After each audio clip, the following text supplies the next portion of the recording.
Hello and welcome to my YouTube channel. I'm Laura Rose and today I'm going to be reviewing Mr. Sebastian and the Negro Magician by Dan Wallace, who is the author of Big Fish, if you've read that book or liked the movie. Mr. Sebastian and the Negro Magician is a story about a man named Henry Walker. It takes place in the early 1950s and then it tells the story of Henry's life from when he was a child up until this point. Henry is a magician who mysteriously shows up to a circus one day. He works with them for a little bit and then he mysteriously disappears. We get to learn the story of his life through his fellow circus performers who are kind of being interviewed, and each of them has a different story to tell. Some of the performers talk about the same period of Henry's life, and it's a very interesting read in that way because one person will say one thing happened and another person will say another thing happened. So as you're hearing about all the strange and tragic things that made Henry who he is today, you're wondering what's real, what's the truth, what's exaggeration, and where is Henry today. Because this tells the story of Henry's life, there are a lot of characters. Henry Walker is the main character, although we only get a few chapters of his perspective before he disappears,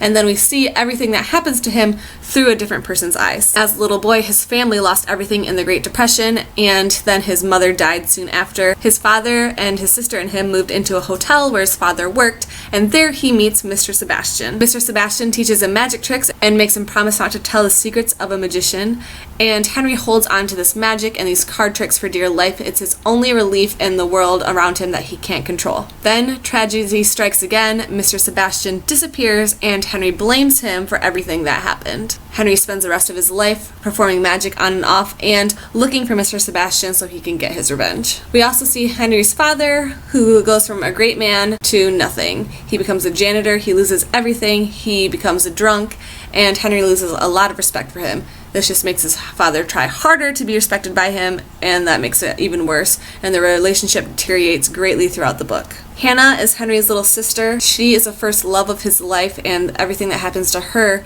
really forces Henry onto the path that he takes. Mr. Sebastian, or the devil as Henry calls him, is the magician that teaches Henry everything that he knows. He's a very mysterious character who shows up at different times during the book, and his villainous appearance and strange nature really causes you to question him and who he is and what he's doing. There are also some male mentor figures that guide Henry through his career. They kind of replace his father because they're his managers. They really shape him into what he becomes today. We also meet various circus performers, each of them thinking that they know Henry best, and they all hurt a lot after his disappearance. What I liked about this book was the way that the narrator plays with storytelling. If you've read Big Fish, you know he's got a very whimsical way of telling stories, and that shows up in this book. It's a very interesting way to see how a story can be different from different perspectives. The theme of the book is all about perspective and how things can be different depending on who you are and what you are told.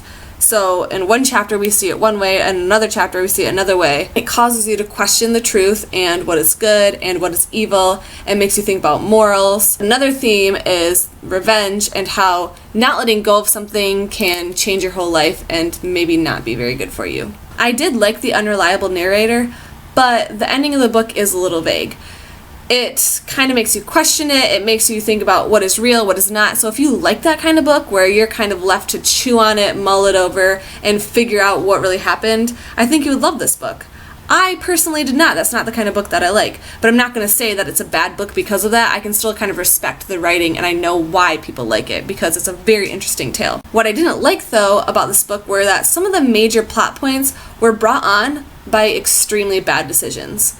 Now, I've read characters like Quoth from The Name of the Wind who make very bad decisions, but it's their character, so it makes sense. And you're just like, oh my gosh, why would you do that? But you know why. In this, it seemed like the characters made bad decisions to make the plot happen. And if someone had just had a little bit more common sense and communicated better, then the whole entire story wouldn't have happened. Especially when the decisions were made by Henry's father, the adult in his life.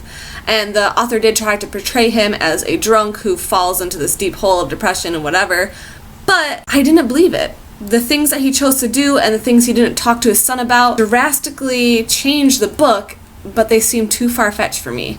That kind of drew me out. I also got thrown off a couple times when the perspective switched. We're in the present day, Henry has disappeared.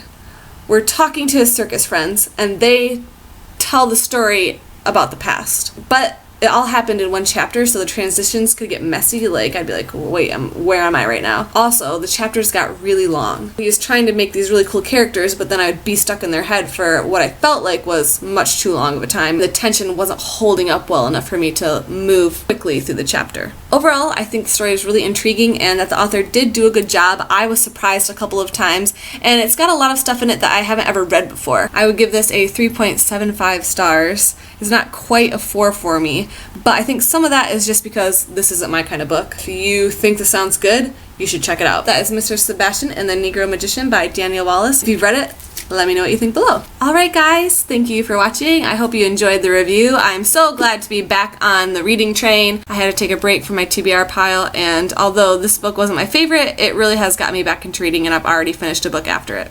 Woo! Make sure you subscribe, like, comment, tell me what you're reading right now. Have a glittery day!